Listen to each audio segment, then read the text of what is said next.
Hello, my brilliant little readers. I am so happy you came to join me for story time today. I have a story to read with you that I think you may know. And if you don't know it yet, I am sure you're going to love it. It's Rudolph the Red-Nosed Reindeer. Are you ready to read with me?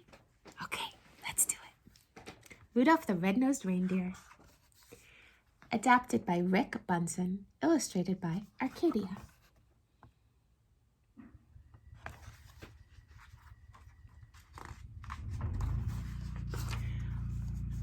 Christmas Town, also known as the North Pole, is a wonderful place where Santa Claus lives and Mrs. Claus. All the elves and the flying reindeer that pull Santa's sleigh every Christmas Eve. Nowadays, Christmas Town is a happy place. The elves make toys, the reindeer fly, but in the old days, everyone had to watch out for the abominable snow monster. He was big and furry and hated anything having to do with Christmas. And he liked to eat reindeer.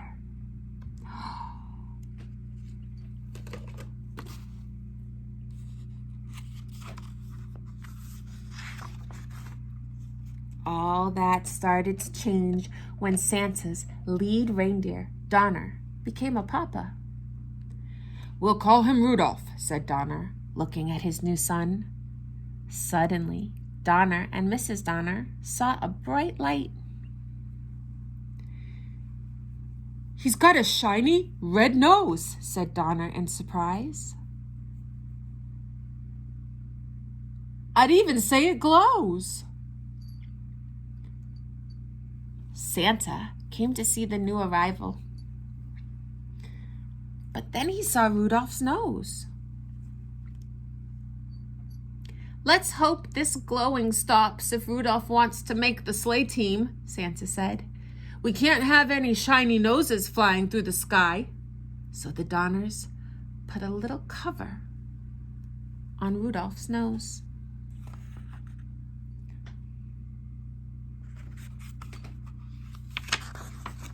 Soon it was time for the new fawns to go to the reindeer games. There they would be inspected by Santa, who would choose the best reindeer for his team. At first, Rudolph felt shy. But soon he met a doe named Clarice. "I think you're cute," she told Rudolph. The coach arrived to teach the fawns what they needed to know to be on Santa's team. "First, we'll learn to fly," he told them. "You have to get up enough speed and jump into the wind." Rudolph was so excited about his new friend that he took off with a great whoosh. He soared high over the heads of the reindeer, and Santa too.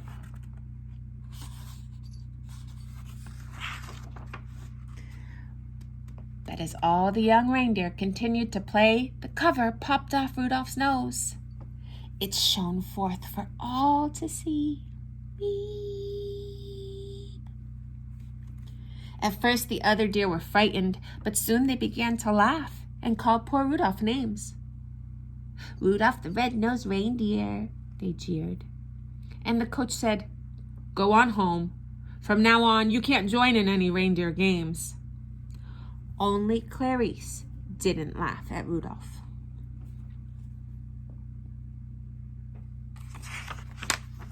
Poor Rudolph wandered off all alone. Soon he met an elf who was hiding in the woods. "My name is Herbie," said the elf. "I want to be a dentist, but right now I'm just an elf who doesn't belong." "And I'm a red-nosed reindeer," said Rudolph. The pair decided to be friends and run away together. They hadn't wandered far when they heard the terrible roaring of the abominable snow monster. "It's my nose," said Rudolph. The monster sees it and is coming after us.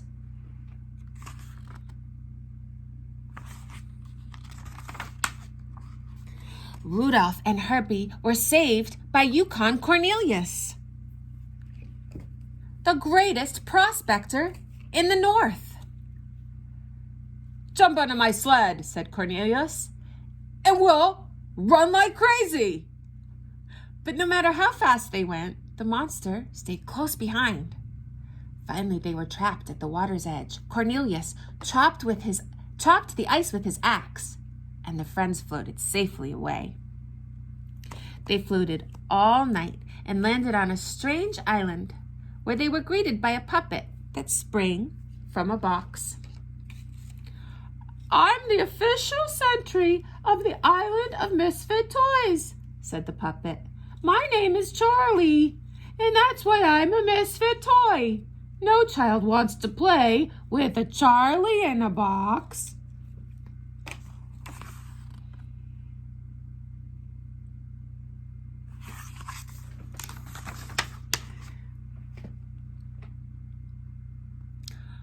"We want to travel with Santa Claus in his magic sleigh," said a misfit doll. "Otherwise, we'll all miss the fun with the boys and girls when Christmas arrives." The friends met an elephant with polka dots.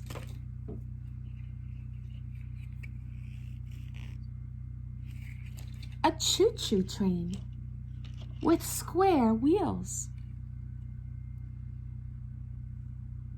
A water pistol that shot jelly, a bird that swam, a cowboy riding an ostrich, and a boat that couldn't float. "We're misfits too," said Rudolph. "Maybe we could stay here with you."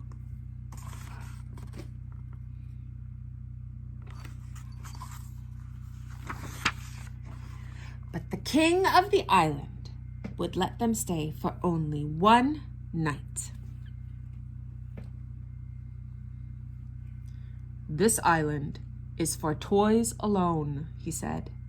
"A living creature cannot hide here. But you can help us. When you return to Christmas Town, tell Santa about these homeless toys. I'm sure he can find girls and boys who would be happy with them. A toy is never happy until it's loved by a child." That night, while Herbie and Cornelius slept, Rudolph lay awake. "My nose will only bring my friends more danger," he thought. "I must go off on my own." But wandering alone in the snow, Rudolph realized that he couldn't run away from his troubles.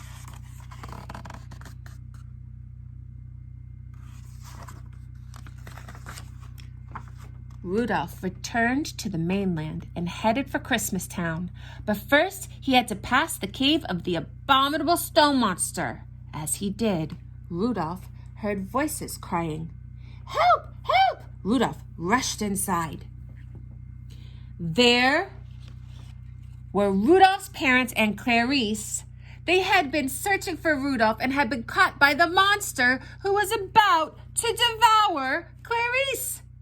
"Put her down!" Rudolph cried, butting the surprised monster with his little antlers.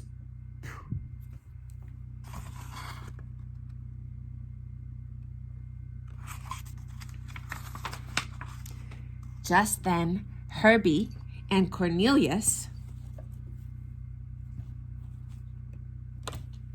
pulled up outside the cave. They had followed Rudolph's trail and knew he needed help. "An abominable snow monster will never pass up a pork dinner," said Cornelius. "Herbie, you sit outside the cave and oink like a pig. When the monster comes outside, watch out." Herbie approached the mouth of the cave.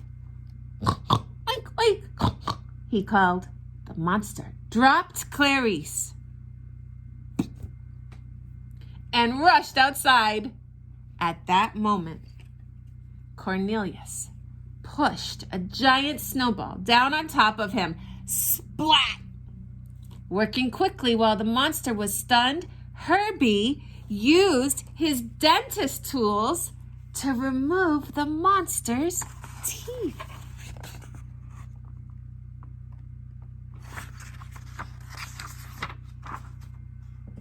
Back in Christmas Town, Rudolph told how he and his friends had defeated the abominable snow monster.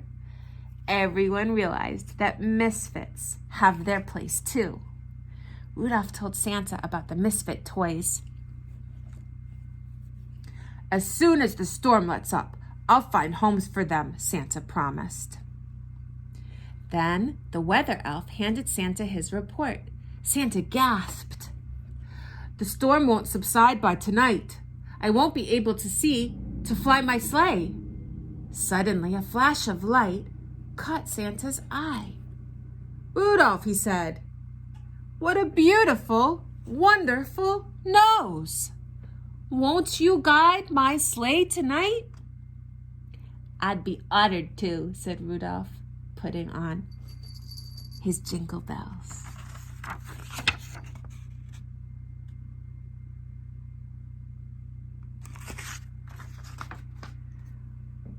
Okay, Rudolph, said Santa. First stop is the island of misfit toys. Up, up, and away! And with Rudolph leading the way, Santa soon found wonderful homes for all those toys. Rudolph the red-nosed reindeer, everyone sang, you'll go down in history. And he did. The end.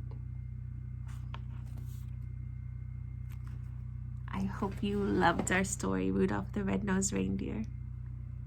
And make sure you always believe in the magic. I love you. Keep reading.